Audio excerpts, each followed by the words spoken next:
Have you ever wondered what happens when a runway model trades designer heels for biker boots and suddenly becomes one of the most polarizing motorcycle creators on the internet? What drives someone to shift from flashing cameras to grease-stained gloves, from glamour to grit? And what was the reason that made YouTube suddenly slam the brakes on her rising fame? Today, we are diving deep into the roller coaster journey of Dana Garris, though many of you might know her better by her YouTube name, Biker Stuff.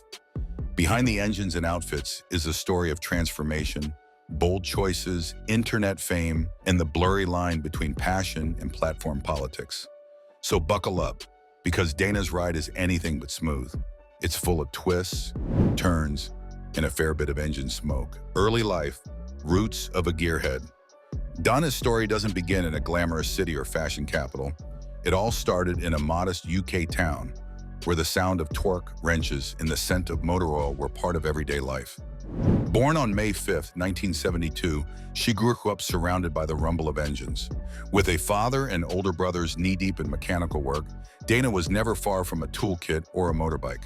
While other kids her age were playing with dolls or gaming consoles, Dana was learning how to tighten bolts, swap out spark plugs, and understand the language of machines.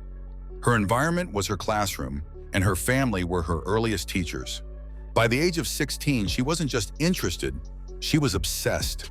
She hit the roads on her own bike, chasing wind and freedom in equal measure. That early love for riding wasn't just a hobby, it became a core part of her identity, one that she would return to later in life. From model to motorcycles, a bold career shift. But before she was fixing bikes on camera, Dana took a very different route. In her 20s and 30s, she made a name for herself in front of the camera, just not the kind most people associate with garages and wrenches. Dana stepped into the modeling world, building a portfolio that ranged from traditional modeling work to more adult-themed content. Her striking appearance and natural presence made her a popular figure in niche circles. Eventually, that journey took her into adult modeling and film. For many, this chapter of her life is the most controversial, and Dana knows it. But what stands out is her honesty about it. She doesn't hide from that past, nor does she feel the need to explain it away. Instead, she credits it with helping her become confident in front of the camera. It was all built through the years of experience in the spotlight, and those skills would prove vital later when she decided to start over, in a very different lane. When the allure of the modeling world started to fade, that old love for motorcycles began to roar back, and this time she didn't ignore it. YouTube beginnings, the Biker Stuff brand is born. In 2018, Dana decided it was time to combine two things she was passionate about: motorcycles and being on camera. That's when she launched Biker Stuff, her YouTube channel. It started with a humble, low-budget video titled "Washing My Motorbike." It might not sound revolutionary, but that simple upload was a breakthrough. It tapped into something unique: the raw authenticity of a woman who wasn't just posing with bikes, but actually knew how to fix them. The channel quickly found its groove.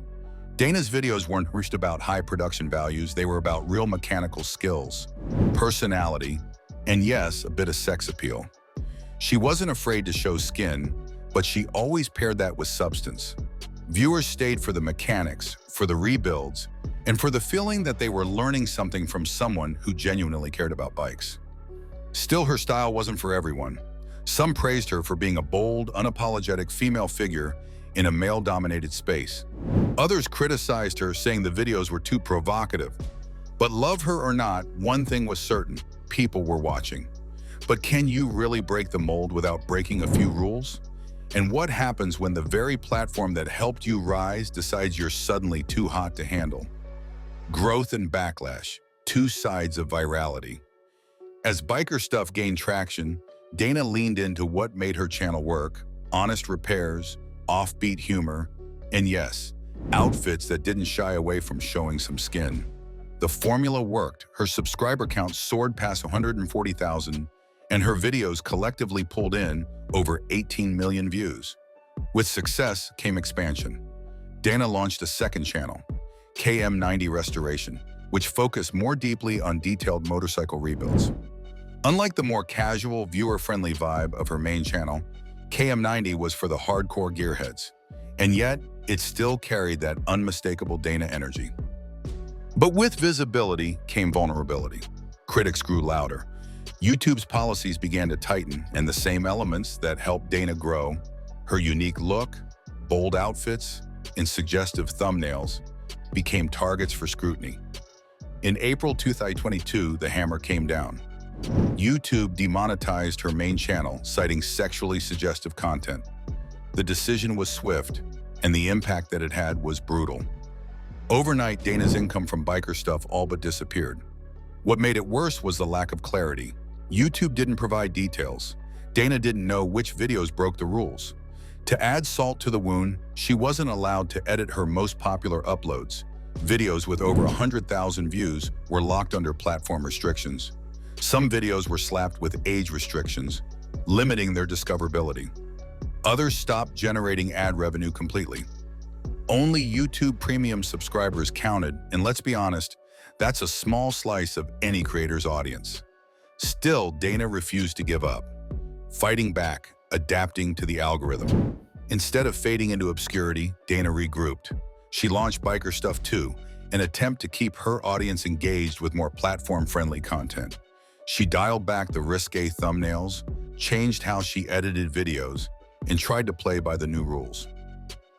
But it didn't work. YouTube pulled the plug on Biker Stuff 2 not long after it launched, once again citing mature content violations. At this point, many creators would have walked away entirely, but not Dana. Her original Biker Stuff channel, though demonetized, stayed alive.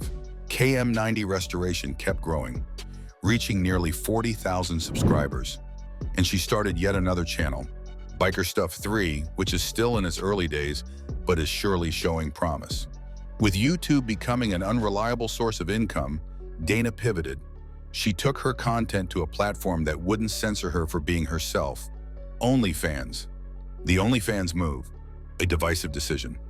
On OnlyFans, Dana found the freedom that YouTube had stripped away.